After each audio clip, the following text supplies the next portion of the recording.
विरोधी पक्षाच्या शिष्टमंडळाने घेतली निवडणूक अधिकाऱ्यांची भेट। मतदार याद्यांमधील घोळावर मविया नेत्यांसह राज ठाकरेंची आयोगासोबत चर्चा।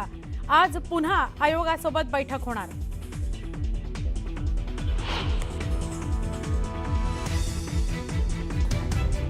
शरद पवार पुण्याला पूर्वनियोजित कार्यक्रमाकरता रवाना। मविया आणि मनसेच्या निवडणूक आयोगाला भेट देणाऱ्या शिष्टमंडळामध्ये राहणार अनुपस्थित।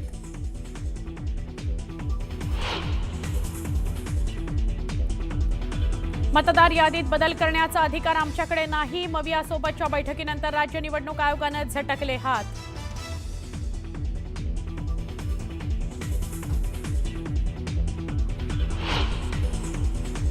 माओवाद्यांचा मोठा नेता भूपती मुख्यमंत्री देवेंद्र फडणवीस यांच्या समोर करणार शरणागती।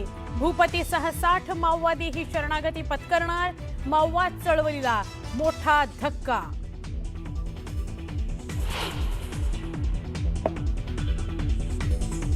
बाबासाहेब पाटील यांनी गोंदिया जिल्ह्याचं पालकमंत्रीपद सोडलं। प्रकृतीच्या कारणास्तव पालकमंत्री सोडत असल्याची माहिती। इंद्रनील नाईक आता गोंदियाचे नवीन पालकमंत्री।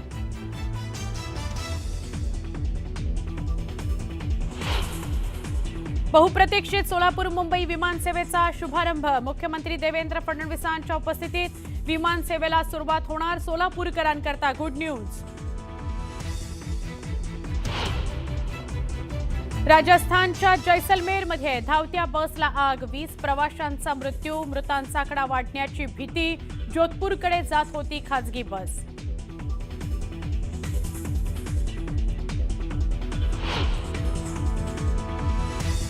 चांदीच्या दरानं गाठला नवा उच्चांक। चांदी प्रति किलो तब्बल 1,95,000 एकाच दिवसात चांदीच्या दरात 15,000ची वाढ।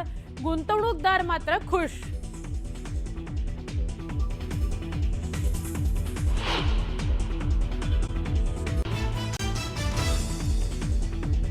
विरोधी पक्षाच्या शिष्टमंडळाने घेतली निवडणूक अधिकाऱ्यांची भेट। मतदार याद्यांमधील घोळावर महाविकास आघाडी नेत्यांसह राज ठाकरेंची आयोगासोबत चर्चा। आज पुन्हा आयोगासोबत बैठक।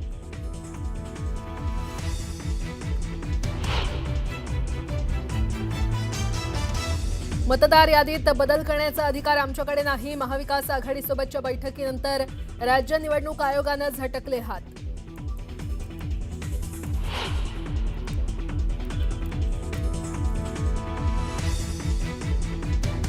माओवाद्यांचा मोठा नेता भूपती मुख्यमंत्री देवेंद्र फडणवीसांसमोर पत्करणार शरणागती। भूपतीसह 50हून अधिक माओवादी देखील शरणागती पत्करणार। माओवाद चळवळीला सर्वात मोठा धक्का।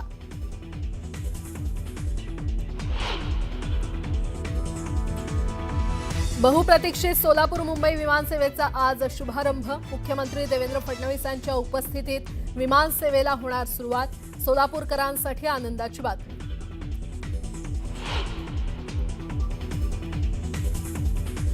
संग्राम जगताप यांना रितसर नोटीस पाठवले। उत्तर आल्यावर पाहू। वादग्रस्त विधान करणाऱ्या संग्राम जगतापांना अजितदादांनी सुनावल्याची चर्चा।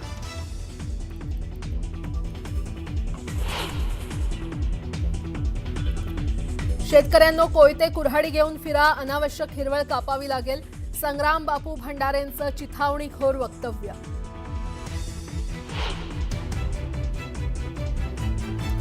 राजस्थानच्या जैसलमेरमध्ये धावत्या बसला आग। 20 प्रवाशांचा मृत्यू।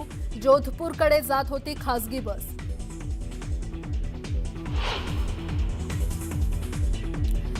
चांदीच्या दराने गाठला पुन्हा एकदा नवा उच्चांक। चांदी प्रति किलो तब्बल 1,95,000 रुपयांवर। एकाच दिवसात चांदीच्या भावात 15,000ची वाढ। गुंतवणूकदारांसाठी खुशखबर।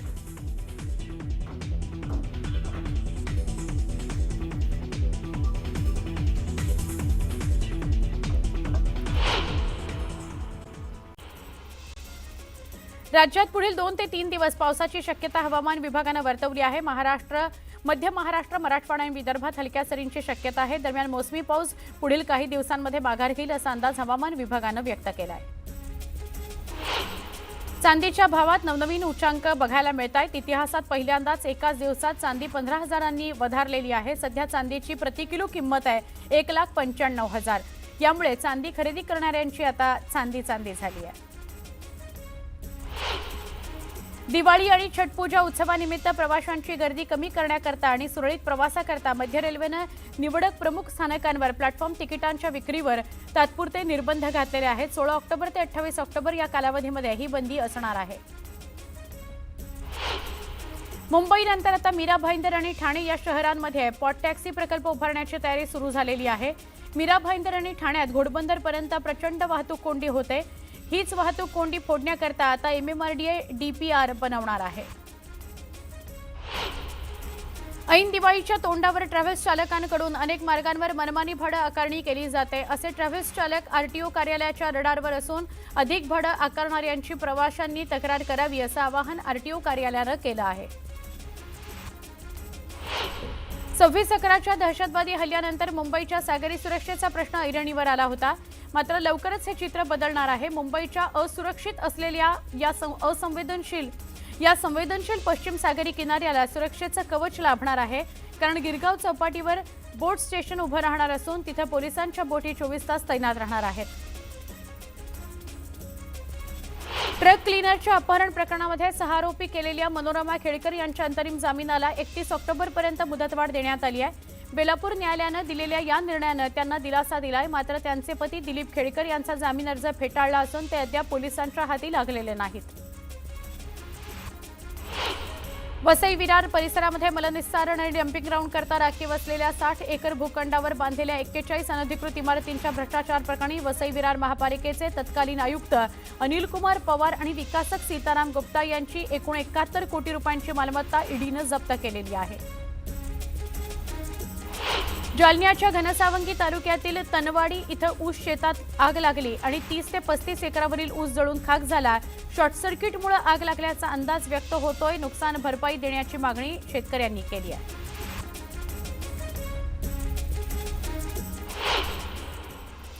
एक सविस्तर बातमी आपण बघणार आहोत. राष्ट्रवादी काँग्रेसचे आमदार संग्राम जगताप यांना अजितदादांनी झापलेलं आहे असं कळतंय.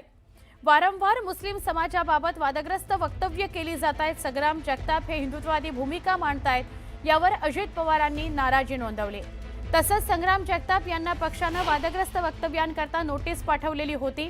तरी देखील काल जगताप यांनी वादग्रस्त विधान केलंच. त्यामुळे मग अजित पवारांनी काल लगेचच तातडीनं संग्राम जगताप यांना बोलवून घेतलेलं होतं. त्यांची भेट सुद्धा झाल्याचं कळतंय. अजित पवारांनी त्यांना मुंबईला तातडीनं बोलावलं होतं आणि जगतापांशी सगळी सविस्तर चर्चा केली. त्यांची कानउघाडणी केली. समाजात वाद निर्माण होईल असं कोणतंही वक्तव्य कुणीही करू नका असं अजितदादांनी सुनावलेलं आहे.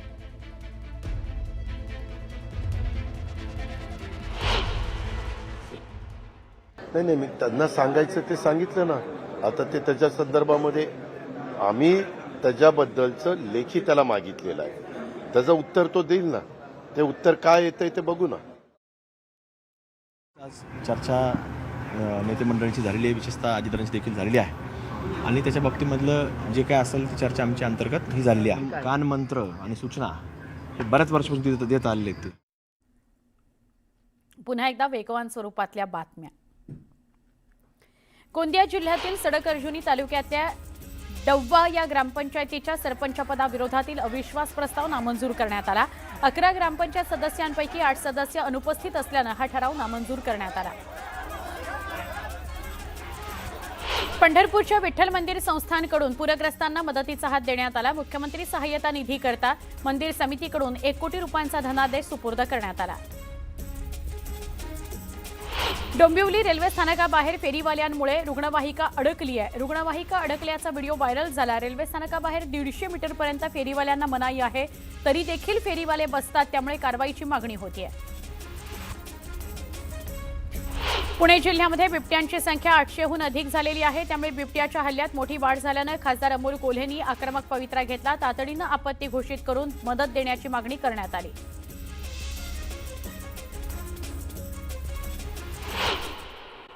बातमी आहे धाराशिवमधून. धाराशिवमध्ये सोयाबीन विक्री करता शेतकऱ्यांची धरपकड सुरू आहे. अतिवृष्टीमुळे आधीच पिकाचं मोठं नुकसान झालंय. अशातच सोयाबीन विक्री करता भूम तालुक्यातल्या ईट परिसरातील सोयाबीन केंद्रावर वाहनांच्या लांब रांगा लागल्या आहेत.